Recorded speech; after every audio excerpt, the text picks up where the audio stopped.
Hello everyone, once again welcome back on Dangi Academy.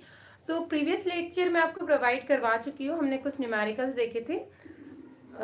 आपको visibility clear हो रही नहीं हो रही है, एक बार मुझे कमेंट सेक्शन में कमेंट करके बता दीजिए. साथ में ये बता दीजिए कि आपको वॉइस आ रही है या नहीं. उसके बाद हम स्टार्ट करने वाले, जैसा कि आपने थंबनेल देख लिया है. एक बार हम क्विक रिवीजन करेंगे हमारे लास्ट वाले लेक्चर का, जिसमें हमने कुछ न्यूमेरिकल्स देखे थे, आइसोटॉप्स के, आइसोबार्स के. ये तो काफी इजी था. इससे रिलेटेड क्वेश्चन आएगा तो मुझे नहीं लगता कि आपको रिवीजन की जरूरत होगी. इससे पहले प्रीवियस लेक्चर में मैंने आपको क्या बताया था, टेम्परेचर कन्वर्जन, जो बहुत इंपॉर्टेंट टॉपिक है, जो तीनों एग्जाम में कवर होने वाला है और इसकी प्रैक्टिस आपको जरूर करना है. तो एक क्विक रिवीजन हम इसका लेंगे और आज के इसमें हम देखेंगे ऑक्सीडेशन स्टेट कैसे फाइंड आउट करनी है.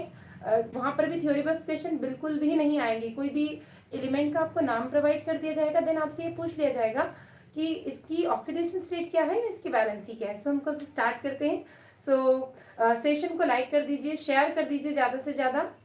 और कोई भी डाउट है आप कमेंट सेक्शन में मुझसे पूछ सकते हैं. तो उसको अभी हम हैंड टू हैंड सॉल्व करने की कोशिश करेंगे. और यदि चैनल को सब्सक्राइब नहीं किया है तो सब्सक्राइब कर लीजिए.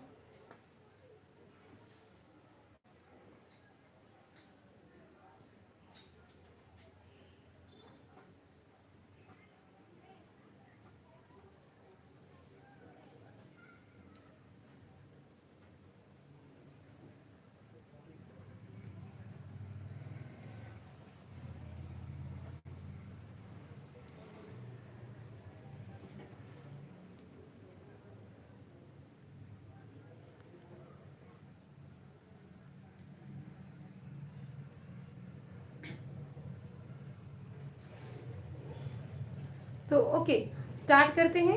क्या लिया था हमने कि दो टाइप से क्वेश्चन आएंगे, जिसको हम डिग्री सेल्सियस बोलते हैं, केल्विन.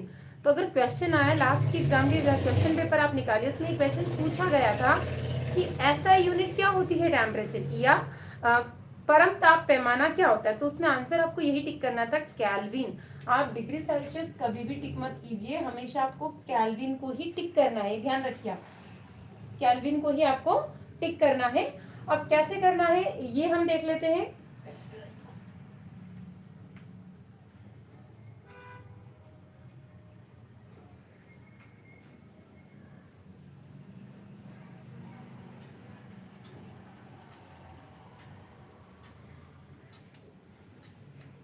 देखो, मैंने फॉर्मूला क्या बताया था आपको. अल्फाबेटिकल जब हम ABCD से जेड की तरफ मूव करते हैं तो पहले कौन आता है अल्फाबेट में, सी आता है, उसके बाद में के आता है, ताकि आप कंफ्यूज ना हो, इसलिए मैंने आपको ये ट्रिक बताई है.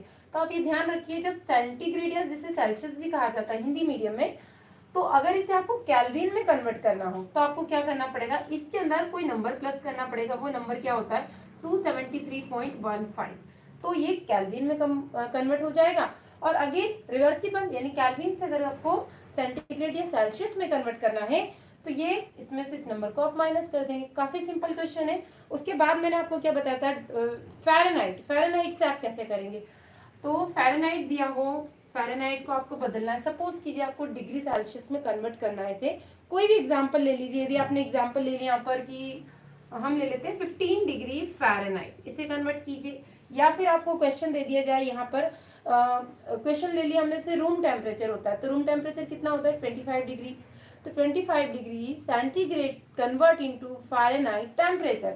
मैंने यहाँ पर ये टर्म्स लास्ट वीडियो में भी हमने ये वाला एग्जांपल सॉल्व किया था. क्यों लिए, क्वेश्चन आ गया कि रूम टेम्परेचर कितना होता है, 20, 21 फ़ारेनहाइट में दे सकते हैं, केल्विन में दे सकते हैं, डिग्री सेल्सियस में दे सकते हैं. तो यदि आपको कन्वर्जन यूनिट आती है तो आप तीनों में कन्वर्ट करके निकाल सकते हैं. सेंटीग्रेड में मैं बता देती हूँ, 25 डिग्री सेंटीग्रेड होता है. अब आपको क्या करना है, इसे फ़ारेनहाइट में कन्वर्ट करना है. कैसे करेंगे आप फ़ारेनहाइट में, 25 हम यहाँ लिख लेते हैं, 25 डिग्री क्या है room temperature, convert into Fahrenheit. ये दोनों क्वेश्चन कर रहे हैं और इसी को मैं बताऊंगी कि आप केल्विन में कैसे कन्वर्ट कर सकते हैं. देन हम हमारे आज के ऑक्सीडेशन और वैलेंसी, संयोजकता जिसे कहते हैं, वो वाले न्यूमेरिकल सब सॉल्व करेंगे. ओके, सो देखिए कैसे करना है. फॉर्मूला सिर्फ एक ही लर्न करना है. फॉर्मूला क्या बताया था मैंने, एफ यानी फ़ारेनहाइट इज इक्वल्स टू क्या होता है, 9/5. ये ध्यान रखिए, 9/5 इंटू सेंटीग्रेड मल्टीप्लाई करना है. देन इसमें एक डिजिट नंबर जिसे हमें ऐड करना है, तो ये कन्वर्ट हो जाता है फ़ारेनहाइट में. क्या था वो नंबर, 32. प्लस करिए 32. सिर्फ ये दो फॉर्मूला है जिन्हें यदि आप लर्न कर लेंगे तो आपका पूरा टेम्परेचर कन्वर्जन का काम यहाँ पर हो जाएगा। इसमें क्या लिखेंगे, केल्विन में is equals to centigrade plus 273.15 जो नंबर है इसे प्लस करना है। अब आप इसे रिवर्स करके सेंटीग्रेड में कन्वर्ट करना है तो कर सकते हैं, सेंटीग्रेड में कन्वर्ट करना है तो कर सकते हैं। अगर क्वेश्चन नहीं आ गया कि फ़ारेनहाइट कन्वर्ट इनटू केल्विन, तो फर्स्टली आपको क्या करना है, firstly you have to convert into degree centigrade, then उसके बाद आप केल्विन में कन्वर्ट करेंगे। यहाँ पर थोड़ी सी लेंथी प्रोसेस आपकी हो जाएगी। सो ये वाला कर लेते हैं हम, एक तो ये वाला नंबर कर लेंगे। ये तो मुझे लग रहा है कि अब आपने अगर मेरा प्रीवियस वीडियो देखा होगा तो आप इजिली कर पाएंगे। और एक ये वाला कर लेते हैं। तो फर्स्ट ये ले लेते हैं कि 25 डिग्री सेल्सियस यानी फ़ारेनहाइट में आपको कन्वर्ट करना है। तो कैसे करेंगे, Fahrenheit is equals to 9/5 into कीजिए 25 का प्लस कीजिए 32।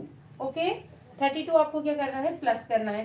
5 से 5 कट जाएगा, 9 5 से हो जाएगा 45 और इसमें आपको ऐड करना है ये वाली वैल्यू, तो कितना आ जाएगा 77 फ़ारेनहाइट। ये आंसर। अगर ये क्वेश्चन एग्जाम में आया तो मुझे नहीं लगता कि आपको कोई भी डाउट होगा।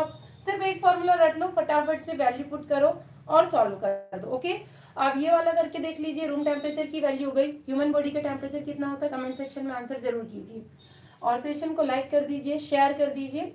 अब ये करते हैं 15 डिग्री आपको यदि फ़ारेनहाइट दिया है तब आप क्या करेंगे, इसको आप तो या तो इधर ले आओ या एज इट इज इसमें भी वैल्यू पुट करके आप फॉर्मूला बना सकते हैं। अगर आपको फॉर्मूला बनाना है तो कैसे बनाएंगे, सी यहाँ रहेगा डिग्री सेल्सियस, देन क्या हो जाएगा, ये रिवर्सिबल हो जाएगा 5/9। सी को हम इधर ले आए 5/9 और ये जो 32 है इधर प्लस में है तो इधर आके हो जाएगा आपका माइनस में। तो यहाँ क्या आ जाएगा F-32 और यहाँ पर क्या लगेगा आपका, यहाँ पर लग जाएगा वही मल्टीप्लाई है, ब्रैकेट के बाहर कुछ नहीं लगा, दैट मीन्स क्या है, मल्टीप्लाई हो रहा है। बस वैल्यू रख दीजिए आप। तो centigrade is equals to 5/9। Fahrenheit आपको कितना दिया है, 15 दिया है तो 15 रखिए, माइनस 32 कीजिए। आप कोई भी डाउट नहीं होगा, आप इसको आराम से सॉल्व कीजिए। पहले इसको माइनस कर लीजिए, उसके बाद 9 से आपको क्या करना है, डिवाइड कर देंगे और जो आंसर है 5 में मल्टीप्लाई, या फर्स्टली आप मल्टीप्लाई कर दीजिए देन डिवाइड कर दीजिए और ये हो जाएगा convert into kelvin, sorry centigrade. और अगर इसे केल्विन में कन्वर्ट करना है तो उसमें 273.15 को आपको क्या करना है, ऐड करना है इजिली कि अब आप ये कर पाएंगे। सपोज कीजिए कि अगर आपको अगेन ये दिया हो कि 37 डिग्री, ये क्या होता है, ह्यूमन बॉडी का टेम्परेचर होता है। देखिए मैंने आपको लास्ट वीडियो में भी यही बताया था कि मैं 10 ऑब्जेक्टिव्स बना लूँ, 4 ऑप्शंस उसमें डाल दूँ तो 1 घंटे का वीडियो बन जाएगा और उसमें ज्यादा टाइम वेस्ट किसका होता है, आपका ही होता है। अब इसमें कितने सारे ऑब्जेक्टिव्स बन सकते हैं, निम्नलिखित में से which of the following is, क्या हो जाएगा, या निम्नलिखित में से हिंदी में ले लेते हैं, निम्नलिखित में से मानव शरीर का तापमान क्या होता है। तो which of the following option is correct for the human body temperature, 37 degree Celsius. Room temperature, कमरे का तापमान कितना होता है, 25 डिग्री सेल्सियस। उसके बाद 15 डिग्री फ़ारेनहाइट को यदि हम सेंटीग्रेड में कन्वर्ट करेंगे तो आंसर क्या होगा, इनमें से ये हो जाएगा। फिर अगेन ये आ गया कि केल्विन को सेल्सियस में बदलो, या 273 केल्विन है तो सेल्सियस में कितना होगा। ऐसी कौन सी वैल्यू है, लास्ट क्वेश्चन बताया था मैंने, ऐसी कौन सी वैल्यू है जहां पर फ़ारेनहाइट और डिग्री सेल्सियस दोनों ही इक्वल होते हैं। इस क्वेश्चन को मैं एक बार लेना चाहूंगी क्योंकि ये काफी ज्यादा इंपॉर्टेंट क्वेश्चन है। तो ये सब अगर आपको स्क्रीनशॉट लेना है तो आप स्क्रीनशॉट ले लीजिए और नोट करना चाहते हैं तो नोट कर लीजिए। उसके बाद मैं रेस करके ये क्वेश्चन ले लेती हूँ, देन हम वैलेंसी की तरफ मूव करेंगे और उसके बाद ऑक्सीडेशन स्टेट को फाइंड आउट करेंगे।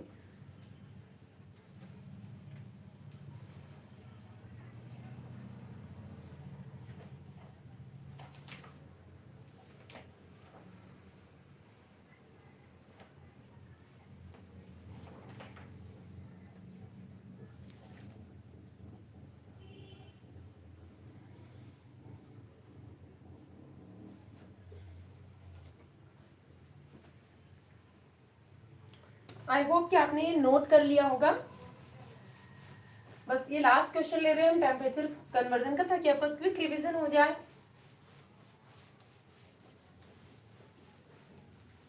ओके, देखिए क्या क्वेश्चन था कि वो तापमान निकालिए जहां पर फ़ारेनहाइट और सेंटीग्रेड या सेल्सियस की वैल्यू कैसी होती है, इक्वल होती, दोनों बराबर होते हैं। ऐसा कौन सा टेम्परेचर है। तो हमने क्या फॉर्मूला बनाया था, यहाँ पर 5/9 F-32। तो मान लीजिए जैसे मैथ्स में मानते हैं, सॉल्व करते करते ही आपको लर्न हो जाएगा, एग्जाम में पूछा जाएगा तो आप डायरेक्ट कर लेंगे कि हमने सेल्सियस और फ़ारेनहाइट दोनों को ही क्या कर लिया है, एक्स कंसीडर कर लिया है। तो यहाँ पर और यहाँ पर एक्स लिख दीजिए। X is equals to 5/9 X minus 32, bracket open कीजिए, क्या आएगा 5x minus 32x upon 9, minus कीजिए कितना आएगा 32x में से इसको माइनस करना है, कितना आएगा फटाफट कर रही है। x इज इक्वल्स टू, जल्दी से माइनस करिए और 9 इधर आ जाएगा तो ये हो जाएगा 9x, 32 में से इसको माइनस करेंगे तो कितना आ जाएगा 27x। अब x से यहाँ पर जल्दी से इसको सॉल्व कीजिए। सबसे पहले तो आप ब्रैकेट ओपन कर लिए, यहाँ पर ये x नहीं आएगा, हमने थोड़ा सा गलत कर दिया है। ओके, इसको इरेज करके हम फिर से करते हैं। यहाँ इसको लेकर आएंगे तो हो जाएगा 9x और ये क्या है 5x है। इसको पहले लिख लेते हैं 5x माइनस 32, ये मल्टीप्लाई किया है हमने यहाँ पर। उसके बाद x को एक साइड कर लेंगे तो ये x इधर आ जाएगा 9x minus 5x is equals to minus 32। इसमें से इसको माइनस करेंगे तो कितना x आएंगे 4x आएगा is equals to minus 32। x यही रहेगा और इसको डिवाइड करके देखिए कितना आ जाता है आंसर आपका, जल्दी से निकालिए।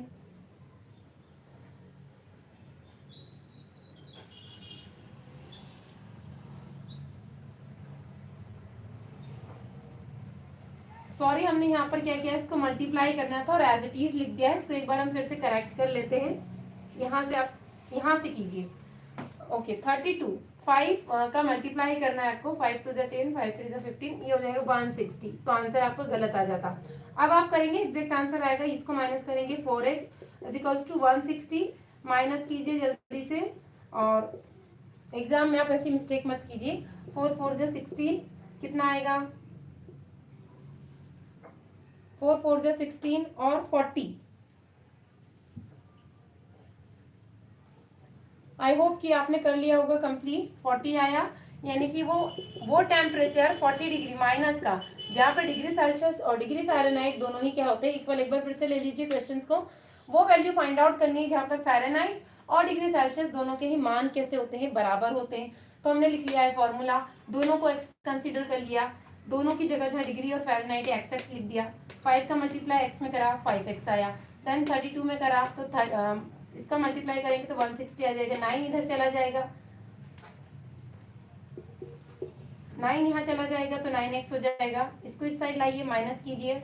उसके बाद 4 डिवाइड में जाएगा, डिवाइड करा हमने और ये माइनस का था क्योंकि तब वैल्यू आ गई आपकी x is equals to minus 40 degree, ये आंसर हो जाएगा।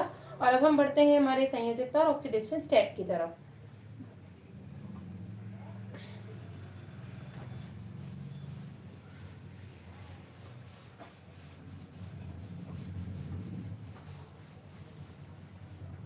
बहुत आसानी से बताऊंगी, यदि आपने अभी तक नहीं भी पढ़ा है, बिल्कुल माइंड से स्किप हो चुका है कि संयोजकता या वैलेंसी क्या होती है, तब भी आपको ये समझ में आ जाएगा।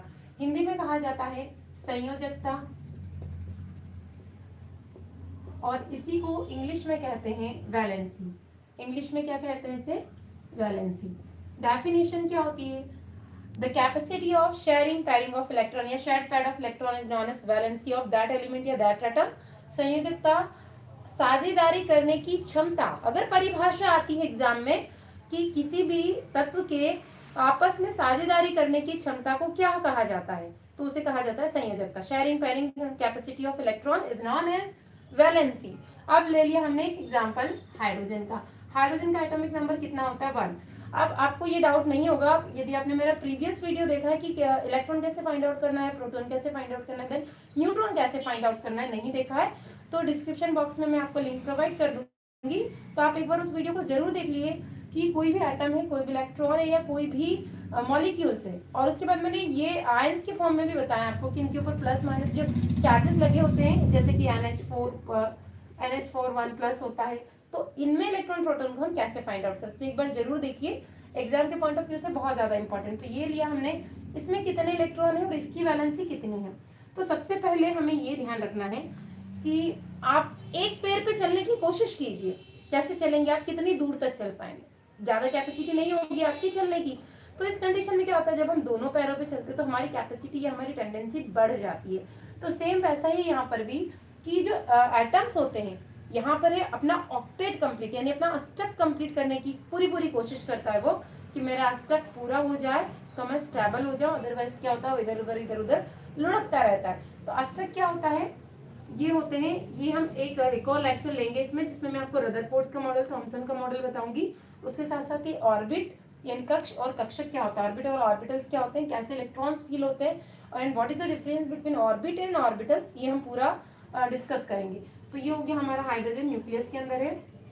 न्यूक्लियस में क्या होते हैं, प्रोटॉन और न्यूट्रॉन होते हैं। इलेक्ट्रॉन क्या होते हैं, चक्कर लगाते हैं। अब इलेक्ट्रॉन क्या होते हैं, यदि ये न्यूट्रल कंडीशन में उदासीन अवस्था में अनावेशित है, तब number of proton and number of electrons कैसे होते हैं, इक्वल्स होते हैं, और also equals to their electron atomic number, इसका जो परमाणु क्रमांक होता है उसके इक्वल्स टू होते हैं। तो अब यहाँ पर कितने हैं, एक ही इलेक्ट्रॉन है। अब इसमें अष्टक कहाँ से पूरा होगा, तो ये बेचारा सिंगल है, यानी दुबला पतला सा इतना कमजोर आदमी है ये कि इसको एक थप्पड़ मारा कोई ने भी और इससे जो चीजें या तो वो ले ली। तो ये हमेशा इस कोशिश में है, बेचारा बहुत ही अकेला सा व्यक्ति है। तो ये क्या करता है, आपकी इच्छा है तो मुझे इलेक्ट्रॉन दे दो, आपकी इच्छा नहीं है तो मुझसे ले लो, मुझे मारो मत, ठीक है, ऐसे समझ सकते हैं आप। तो ये ले भी सकता है, पर मोस्टली कंडीशन क्या है, ये एग्री जरूर है, लेकिन अकेला है तो हर कोई क्या करता है, इससे छीन लेता है। हर कोई क्या करता है, मोस्टली यही होता है, हर कोई इससे इसका इलेक्ट्रॉन छीन लेता है। अब इसको देने वाला कौन मिलेगा, इसको देने वाला इसी का फ्रेंड, इसी का साथी जो इसके जैसा होगा। यानी मोस्ट ऑफ देम या 9 हमेशा ही ऐसा होता है कि जो हाइड्रोजन है इसको कोई देता नहीं है, ये हाइड्रोजन हाइड्रोजन के साथ ही जुड़ता है, आपस में दोनों हाथ मिलाते हैं, फ्रेंड बनते हैं, तब हमें मिलता है H2। ये देखा होगा आपने, H2 तभी मिलता है H प्लस H की कंडीशन में। तो इसकी जो संयोजकता है यानी वैलेंसी है वो कितनी हो जाती है, एक है। और एक में क्या है, ये एक दे सकता है, इसलिए इसकी वैलेंसी कितनी हो गई है, एक हो गई है। ओके, अब यदि किसी से कोई उधार लेता है तब उस कंडीशन में हम क्या करते हैं, माइनस के फॉर्म में इसको लिखते हैं। तो आप चाहे तो डेफिनेशन नोट कर लीजिए, sharing pairing of electron, the capacity of sharing pairing of electron is called valency, या साझेदारी करने की क्षमता, जितने इलेक्ट्रॉन को कोई भी एटम या इलेक्ट्रॉन साझेदारी कर सकता है, चाहे वो लेके करे या देके करो और अपना स्टेप पूरा कर ले, उसी को कहा जाता है संयोजकता। मैंने सिंपल सी अपनी लैंग्वेज में बताया है, बुक वाली लैंग्वेज में नहीं बताया, ताकि आपको जल्दी से लर्न हो जाए। सो नेक्स्ट इसकी कुछ एग्जाम्पल्स ले लेते हैं अब हम।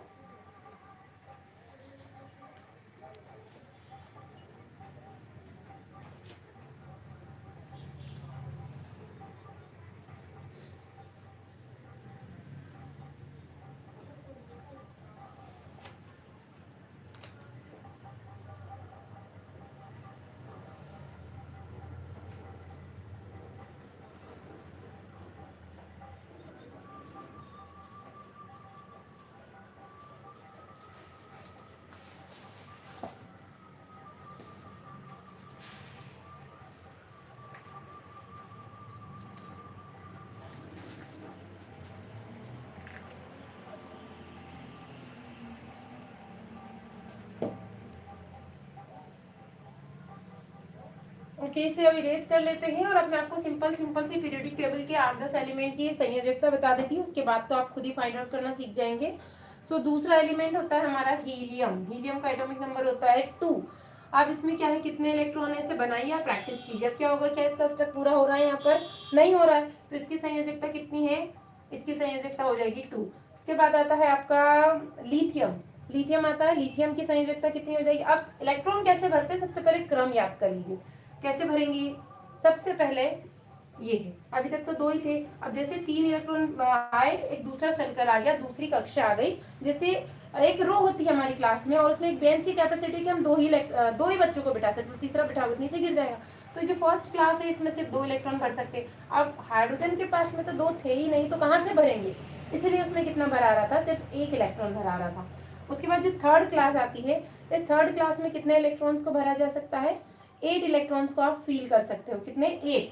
अब इसमें मान लीजिए जब लिथियम के पास में 1 ही इलेक्ट्रॉन और 7 क्या कोई इसको देगा, आप सपोज कीजिए 7 इलेक्ट्रॉन्स को कोई देगा क्या, नहीं देगा ना, बदले में 1 इजिली से इससे रिमूव कर लेगा, क्योंकि 7 आदमी पावरफुल है, एक टीम में 7 मेंबर्स और 1 में अकेला है, तो इसको तो जल्दी से अपने टीम में इंक्लूड कर सकते हैं। वो सेम यहीं पर हो रहा है। तो जो लिथियम है उसमें क्या है, उसका एटॉमिक नंबर है 3, और आउटर मोस्ट में सबसे पहले ऐसे इलेक्ट्रॉन फील करना है। सीक्वेंस कैसे, 2 भर दिए, 8 भर दिए, ऐसे भरना है। इसके आगे की सीरीज भी मैं आपको बताऊंगी, अभी इतनी ही लर्न कीजिए आप। 1 है तो 1 इसने निकाल लिया।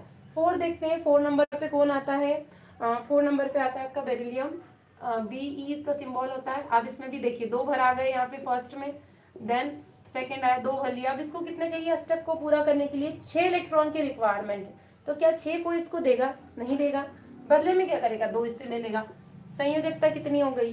2 हो गई। कितनी हो गई इसकी संयोजकता? 2 हो गई। फिफ्थ नंबर पे कौन आता है? फिफ्थ नंबर पे आता है बोरॉन। भरिए, इसमें भी 2 यहाँ भर दिए। उसके बाद सेकंड वाले में कितने भर आएंगे? 3 भर आ गए। कितने की रिक्वायरमेंट है अष्टक पूरा करने के लिए? 5 इलेक्ट्रॉन की। क्या कोई 5 देगा इसे? नहीं देगा। बदले में इससे क्या कर सकता है? 3 इजीली से रिमूव कर सकता है। संयोजकता कितनी हो जाएगी? 3 संयोजकता हो जाएगी। समझ में आ रहा होगा? बिल्कुल लाइन से ले रही हूँ मैं पीरियोडिक टेबल के। उसके बाद 6 नंबर पे कौन आता है? 6 नंबर पे आता है कार्बन। कौन आता है? कार्बन आता है। ये 6। अब इसमें भरिए इलेक्ट्रॉन, 2 भर आ गए। बचे कितने? 4 बचे।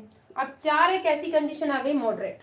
4 अगर कोई इसको दे दे तो इसका स्टेप पूरा। 4 यदि किसी को 4 चाहिए, ऐसे ही जुड़ेगा ना जिसको 4 चाहिए। यहाँ पर भी ऐसे ही जुड़ रहा था जिसको 3 चाहिए। हमेशा टेंडेंसी ऐसी ही होगी कि टोटल नंबर ऑफ 8 होंगे।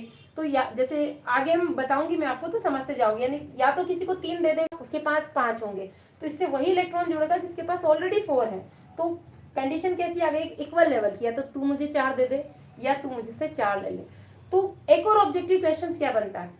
कैटिनेशन या श्रृंखलन जिसे कहा जाता है। श्रृंखला, कड़ी से कड़ी। गले में चेन पहनते हैं, उसमें छोटी छोटी कड़ियां जुड़ी होती है, देखी होंगी। वो कड़ियां अनलिमिटेड, आप कितनी भी जोड़ते जाओ चेन बनती जाएगी।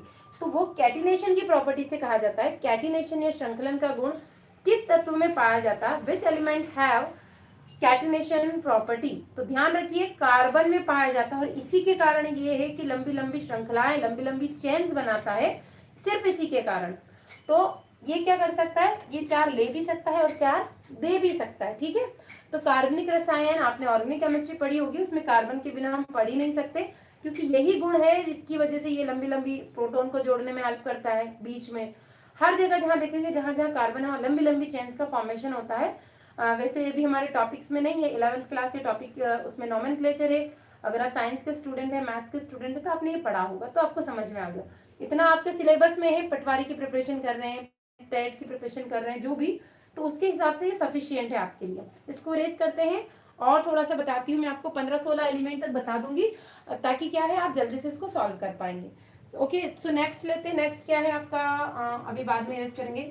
ये हो गया 7। अब 7 में क्या हो जाएगा? फिर से बनाइए। 2 भर दिए। यहाँ पर कितने आएंगे? 3, 4, 5। अब यहाँ पर क्या हो गया? इसको सिर्फ कितने की? 8 पूरा करने के लिए कितने की रिक्वायरमेंट है? सिर्फ 3 की है। तो यहाँ इसकी कितनी हो गई है? 3। अब आपको ये ध्यान रखना है कि 3 ये क्या कर रहा है? लेगा किसी से, है ना। जब उधार लेगा तो नेगेटिव सिंबल आ जाएगा। इसके बाद आता है ऑक्सीजन 8। अब ऑक्सीजन में 2 अंदर भरा जाएंगे, उसके बाद बाहर कितने आएंगे? 6 इलेक्ट्रॉन आ जाएंगे। 3, 4, 5 और 6। तो इसकी कितनी हो जाएगी संयोजकता? इसकी संयोजकता हो जाएगी 2, क्योंकि इसे अष्टक पूरा करने के लिए कितने की रिक्वायरमेंट है? सिर्फ 2 इलेक्ट्रॉन की रिक्वायरमेंट होती है। उसके बाद आता है सोडियम। अब यहाँ से क्या होता है? जैसे अष्टक पूरा हो जाएगा किसी भी इसका एलिमेंट का, उसके बाद में हम ये पढ़ेंगे कि थर्ड लेवल कैसे आएगा। इसके बाद 9 और 10 का आप कर लीजिए। 3 की रिक्वायरमेंट है, देन 2 की रहेगी, फिर 1 की रहेगी, और उसके बाद में अष्टक पूरा हो जाएगा जिस भी एलिमेंट का, तो वो स्टेबल हो जाता है। और ये सिर्फ किस में होता है? 0 ग्रुप या नोबल ग्रुप जिसे कहा जाता है, उन्हीं के अंदर होता है। जो लास्ट वाला पीरियोडिक टेबल में जो कॉलम दिया हुआ है उसके अंदर, जिसको हम कहते हैं नोबल गैसेस या उत्कृष्ट गैसेस जिसे कहते हैं, उनका अष्टक पूरा होता है। ठीक है। जैसे He का, हीलियम का देखा हमने, वैसे हीलियम में 2 है तो उसको कोई जरूरत नहीं है, लेकिन जब वो किसी अदर एलिमेंट के साथ में जुड़ेगा तब उसकी संयोजकता 2 हो जाएगी। इसके बाद सिर्फ 2 था, 8 पूरे नहीं थे, लेकिन इसके नेक्स्ट स्टेप में जब जाएंगे इसका एटॉमिक नंबर कितना होगा? 10 होगा। तो 2 पहले फिल हो जाएंगे, देन आउटर मोस्ट में कितने? सबसे बाहरी वाले में, जो सबसे बाहरी वाली क्लास है उसमें 8 है। अब जगह ही नहीं बच्चों को बिठाने की, अष्टक पूरा। ना हमें जरूरत है कि हम किसी बच्चे को अपनी क्लास में बुलाएं, न किसी बच्चे को दूसरी क्लास में शिफ्ट करें। सो अब हम लेते हैं सोडियम। इसलिए मैं आपको 10 वाला नहीं बता रही हूँ, आपके लिए होमवर्क है। अब इसमें 3 रो बन जाएंगी आपकी। कितनी? कौन कौन सी हो जाएगी? देखिए 1 और 2।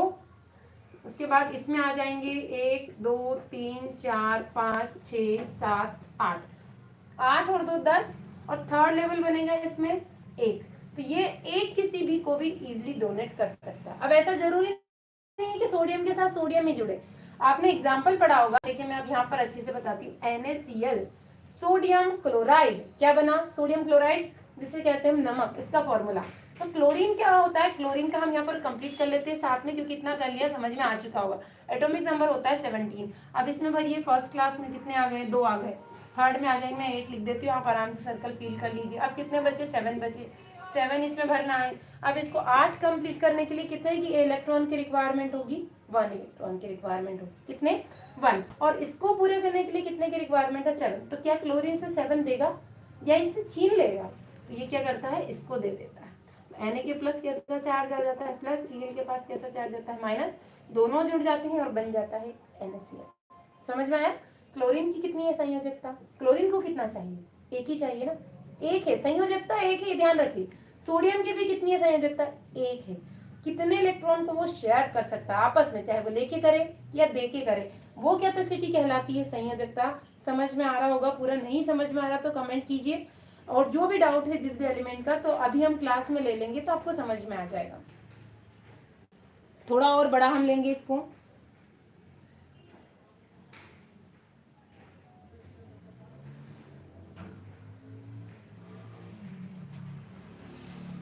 जल्दी से कीजिए, उसके बाद हम थोड़ा सा बड़ा एटॉमिक नंबर लेंगे ताकि समझ में आ सके आपको। पोटेशियम, चलो हम पोटेशियम ले लेते हैं। पोटेशियम का कितना होता है, 19 होता है। पहले में कितने भर गए, 2 भर गए। दूसरे में कितने भर गए, 8 भर गए। कितने बचे, 9 और बचे। अब भरिए, कितने भराएंगे इसमें, 8, 2 8 8, 18 18 32, ऐसे क्रम चलता है। यहाँ लिख देती हूँ मैं, 2 8 8 18 18 32। इसी से पीरियोडिक टेबल के जो एटॉमिक नंबर है वो भी आप इजीली फाइंड आउट कर सकते हैं। अब अगेन यहाँ पे 8 भर दीजिए, 2 3 4 5 6 7 और 8। कितने हो गए, 8 8 16 और 2 18, और एक लास्ट में कितना बचा, ये बताइए जल्दी से, कितना बचा, एक बचा इसमें। तो इसकी संयोजकता कितनी हो जाएगी, 1 हो जाएगी। संयोजकता निकालने का सबसे सिंपल फॉर्मूला है। सल्फर का मैं आपको होमवर्क दे रही हूँ, सल्फर का अब आपको निकाल के मुझे कमेंट सेक्शन में बताना है। ऑर्गन का बताना है और फॉस्फोरस का बताना है, ये आपके लिए होमवर्क हो जाएंगे। कमेंट सेक्शन में आंसर कीजिए, डाउट होता है तो नेक्स्ट क्लास में कंक्लूड करेंगे, उसके आंसर फाइंड आउट करेंगे। होमवर्क नोट कीजिए, फॉस्फोरस, सल्फर, ऑर्गन की संयोजकता या वैलेंसी आपको कमेंट सेक्शन में आंसर प्रोवाइड करनी है। और नहीं समझ में आया तो वो भी कमेंट करके जरूर बताइए। अब ले लेते हैं हम ऑक्सीडेशन नंबर, उसके बाद क्लास को एंड करेंगे। देखिए, ऑक्सीडेशन नंबर या ऑक्सीकरण संख्या बहुत इंपॉर्टेंट है, और संयोजकता और इसमें दोनों में कंफ्यूजन नहीं होना है आपको। ऑक्सीडेशन नंबर या फिर ऑक्सीकरण संख्या,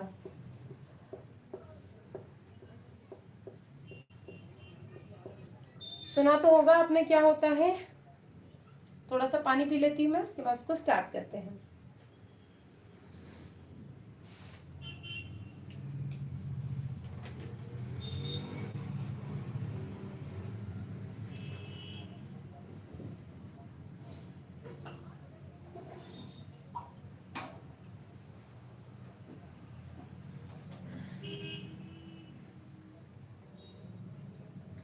ओके, सो ऑक्सीडेशन नंबर या ऑक्सीकरण संख्या किसे कहते हैं, प्रत्यक्ष रूप से या परोक्ष रूप से, डायरेक्टली और इनडायरेक्टली, जो भी चार्ज किसी भी एलिमेंट पे, एटम पे प्रेजेंट होता है, किसी भी कंपाउंड पे। सिर्फ देखिए, अभी संयोजकता हमने कैसे निकाली थी, एक एक एलिमेंट की निकाली थी, है ना। अब ऑक्सीकरण नंबर में ऐसा नहीं कि सिर्फ क्लोरीन दे दिया, ऐसा नहीं दिया रहेगा। आयंस के फॉर्म में भी रहेंगे, कंपाउंड्स के फॉर्म में भी रहेंगे।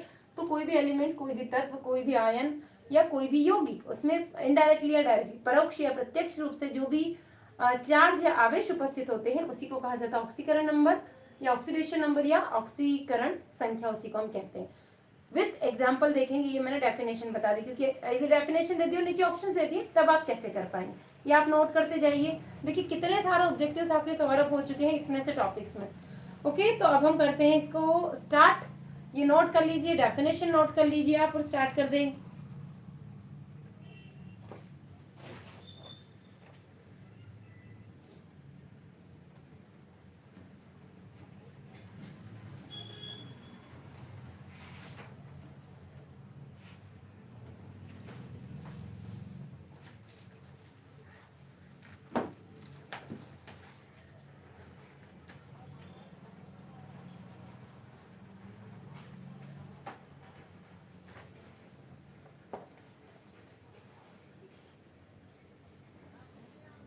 सबसे सिंपल एग्जांपल्स लेकर हम करेंगे ताकि आपको ये समझ में भी आ जाए और आप इजीली कर भी पाओ।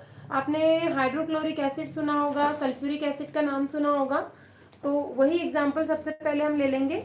जैसे सबसे पहले ले लेते हैं हम H2SO4 सुना होगा आपने, सबसे सिंपल कॉमन एग्जांपल है।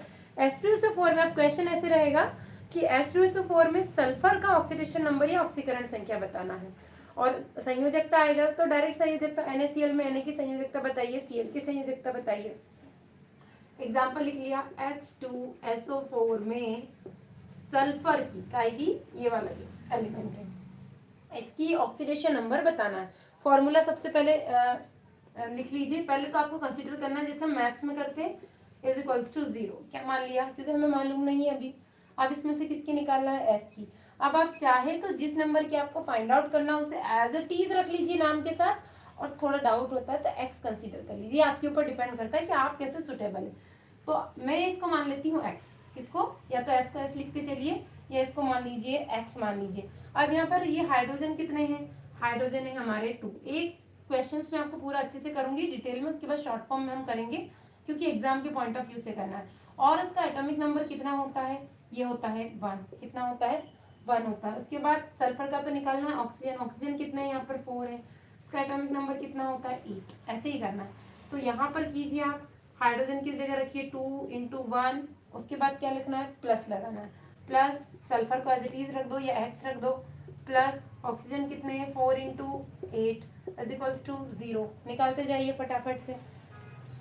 अब एक और चीज आपको ध्यान रखनी है यहाँ पर, इंपॉर्टेंट, सबसे कुछ इंपॉर्टेंट फैक्टर्स है जो मैं यहाँ आपको लिख के बता देती हूँ, ये आप नोट कर लेना और लर्न भी कर लेना क्या क्या है। जैसे सोडियम है तो इनको आपको याद रखना पड़ेगा, सोडियम की जो ऑक्सीडेशन नंबर है वो हमेशा -1 होता है। क्लोरीन का जो है +1 होता है, क्लोरीन का -1 होता है, हाइड्रोजन का +1 होता है, ऑक्सीजन का कितना होता है, -2 होता है। ये कुछ पॉइंट्स है, की पॉइंट्स, जिनको आप बिल्कुल लर्न कर लीजिए। फ्लोरीन लिख सकते हैं, क्लोरीन लिख सकते हैं, इनके कितने होते हैं, क्लोरीन के -1। ये कुछ पॉइंट्स है, कुछ इंपॉर्टेंट पॉइंट्स, इनको लर्न कर लीजिए। तो यहाँ पर क्या आएगा, ये मैंने आपको गलत बता दिया, -2 आएगा यहाँ पर। और क्योंकि हाइड्रोजन है, हाइड्रोजन का कितना है, हमने यहाँ से ले लिया +1, तो ये +1 मल्टीप्लाई किया 2 का 2 प्लस एस। अब यहाँ पर 4 2 जा 8, लेकिन माइनस का है एक नंबर, तो काय का आएगा, माइनस का, इक्वल्स टू 0। 8 में से 2 को माइनस करेंगे तो माइनस का 6, s -6 इज इक्वल्स टू 0। उसके बाद s इज इक्वल्स टू ये इधर जाएगा तो प्लस का हो जाएगा। तो सल्फर का H2SO4 में बात कर रही हूँ मैं, H2SO4 में सल्फर की ऑक्सीकरण संख्या कितनी है, 6 है। हमेशा फिक्स हो ऐसा जरूरी नहीं है, ध्यान रखिए, संयोजकता हमेशा फिक्स होती है किसी भी एलिमेंट, लेकिन जो ऑक्सीकरण संख्या है, जब मान लो सल्फर किसी और के साथ कंबाइन हो, फॉर एग्जांपल, वैसे सल्फर का तो फिक्स है, बहुत सारे ऐसे वेरिएबल्स एलिमेंट्स है जो मैं अभी बता नहीं रही हूँ, विद एग्जांपल करेंगे तो आपको कुछ समझ में आएगा। ये चेंज होती रहती है, अलग अलग एलिमेंट्स के साथ में ये चेंज होती है ऑक्सीकरण संख्या। तो कुछ ये चीजें फिक्स है जो अभी हमने ले ली है, इनको लेकर ही इसको सॉल्व करना। आप नोट कर लीजिए या स्क्रीनशॉट ले लीजिए, फिर दूसरा एग्जांपल्स बताऊंगी मैं आपको।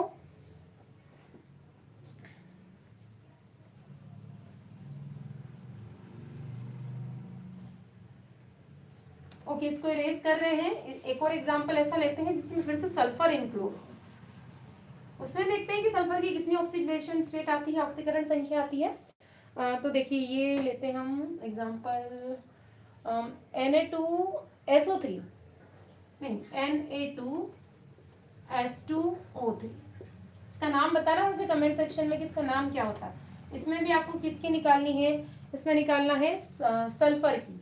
सोडियम की आपको पता है +1 होती है, ऑक्सीजन की पता है -2 होती है। अब नहीं लिखूंगी मैं, 2 है तो 2 × 1 प्लस एस कितने हैं यहाँ पर, एस कितने हैं नंबर्स, जिसका निकालना है वो भी कितने हैं, 2 है, तो 2x रख लो या S2 रख लो, ये नंबर का मल्टीप्लाई हमेशा करना रहता है, 2x।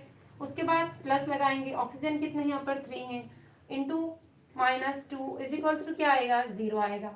अब मल्टीप्लाई करेंगे 2 प्लस ये 2x as it is -6 is equals to 0, -4 2x -4 is equals to 0, 2x is equals to 4 और x इज इक्वल्स टू, इससे ये कट गया तो 2। कितनी आई सल्फर की यहाँ पर, देखिए प्रूफ मिल गया आपको जो मैं आपको बताना चाह रही थी कि फिक्स नहीं होती ऑक्सीकरण संख्या, बट इससे पहले जो हमने संयोजकता निकाली थी, यहाँ पर सबसे ज्यादा स्टूडेंट को कंफ्यूजन होता है कि संयोजकता और ऑक्सीकरण संख्या एक ही होती है। ऐसा कभी भी नहीं होता है। जो चार्ज प्रेजेंट होते हैं ना, उसी को संयोजकता, उसको वो तो शेयरिंग पेयरिंग कैपेसिटी होती है, और जो चार्ज प्रेजेंट होते हैं उसे हम कहते हैं ऑक्सीडेशन नंबर या ऑक्सीकरण संख्या हम कहते हैं। ये समझ में आया। अभी सल्फर की H2SO4 में निकाली थी तो सल्फर की कितनी आई थी, 6 आई थी, पर Na2SO3 में कितनी आ गई है, 2 आ गई। दूसरा एग्जाम्पल दे रही हूँ, करते जाइए फटाफट।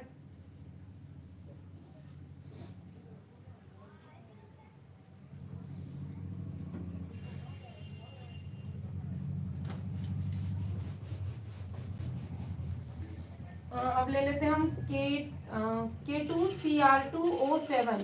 इसमें आपको निकालनी होगी, क्रोमियम की निकालिए इसमें। अब पोटेशियम की भी कितनी होती है, +1 होती है। निकालते जाइए फटाफट। 2 × 1 और ये हो जाएगा +2x +7 -2 = 0। सॉल्व करो। 2 + 2x -14 = 0। और तो ये कितना हो जाएगा, यहाँ से 12, उसको डायरेक्टली उधर ले जाते हैं 12 और इसको डिवाइड करेंगे x = 6। ये आंसर आ गया। कितना सिंपल है, फटाफट से सॉल्व हो रहा है। स्क्रीनशॉट लेते जाइए आप।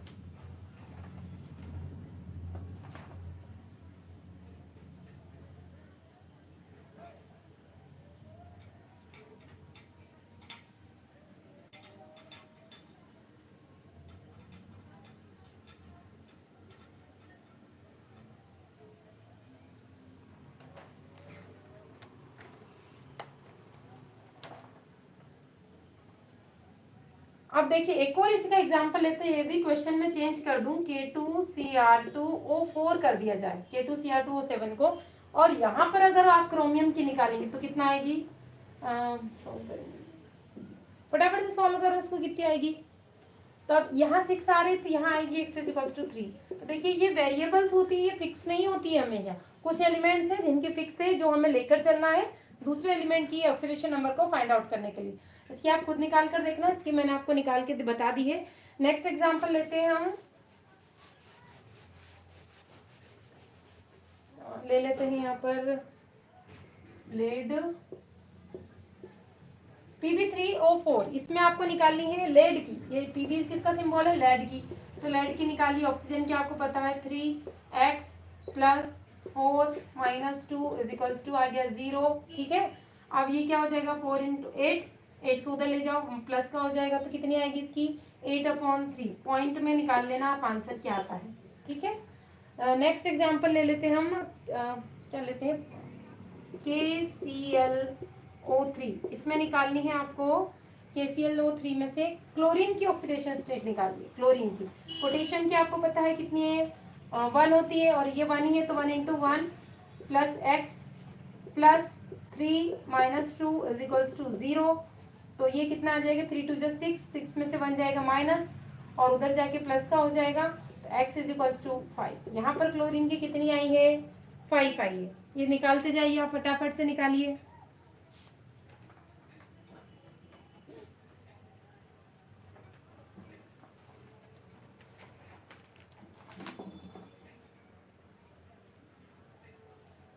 इसको इरेज कर देते हैं हम। यहाँ जो मैंने क्लोरीन की बताई है ना, जब हम क्लोरीन किसी और के साथ में और कुछ और एलिमेंट की निकालना हो तब ये वाली वैल्यू रखकर चलेंगे। और जब फाइंड आउट करने को बोलेंगे तो आप आंख बंद करके -1 मत लिख दीजिए, आपको फाइंड आउट करनी पड़ेगी। नेक्स्ट ले लीजिए मैग्नीज ऑक्साइड डाइऑक्साइड, MnO2 में Mn की निकालिए।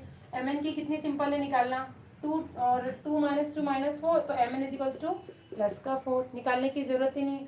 उसके बाद K2MnO4, यहाँ पर निकालिए Mn की, तो ये कितना हो जाएगा, इसकी अभी मैंने बता दिया आपको +1, तो 2 × 1 +x +4 2 = 8 माइनस का = 0, 6x = प्लस का 6। Mn की कितनी आई, यहाँ पर 6 आ गई।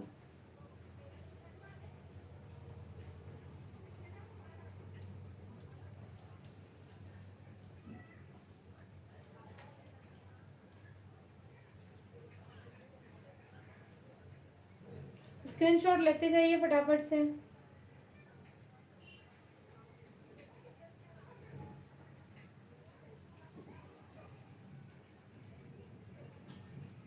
उसके बाद मैं आपको कुछ न्यूमेरिकल्स भी दूंगी जिसमें आपको करके बताना है। ओके, आप करिए। अब एक और क्वेश्चन मैं आपको दे देती हूँ। Na2 सोडियम के साथ में कॉम्बिनेशन कर लेते हैं हम, सल्फर H2O7। इसमें आप सल्फर की निकालिए, ये होमवर्क है आपके लिए ताकि आपकी प्रैक्टिस हो पाएगी।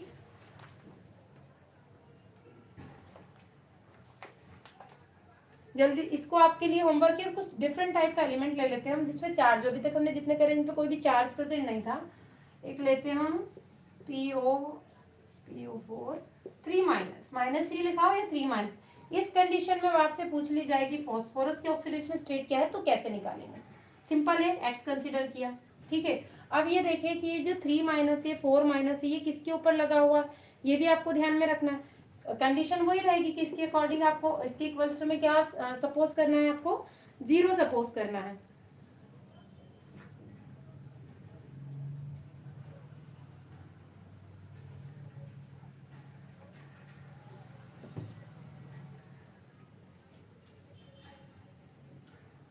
ये अभी तक समझ में आ रहा था कि हमने 0 सपोज कर रहे थे कब, जब इसमें कोई भी चार्जेस नहीं थे। लेकिन अभी क्या है, चार्जेस लगा। अब यहाँ 0 अज्यूम मत कीजिए। अगर प्लस लगा हो तो प्लस और माइनस लगा है तो माइनस। अगर यहाँ प्लस होता तो प्लस। अब सिंपल वही ट्रिक है, एक्स हो गया +4 -2 इज इक्वल्स टू -3। जैसे मैथ्स में करते किया होगा आपने, 4 2 8, ये माइनस का उधर जाके प्लस का हो जाएगा -3 प्लस का 8, एक्स इज इक्वल्स टू आ गई यहाँ पे प्लस की 5। इसमें सिर्फ ऐसे ही मत छोड़ दीजिए 5, प्लस और माइनस का आपको ध्यान रखना है। अगर ये प्लस का 3 होता तो प्लस का 3 लेकर चलते। अभी तो कोई कंफ्यूजन नहीं होगा। यदि कोई भी चार्जेस नहीं है तो 0 रखना है, कोई चार्जेस है तो उसी नंबर को वहां पर रखते हुए चलना है। 1-2 एग्जाम्पल और लेते हैं, फिर क्लास एंड करते हैं।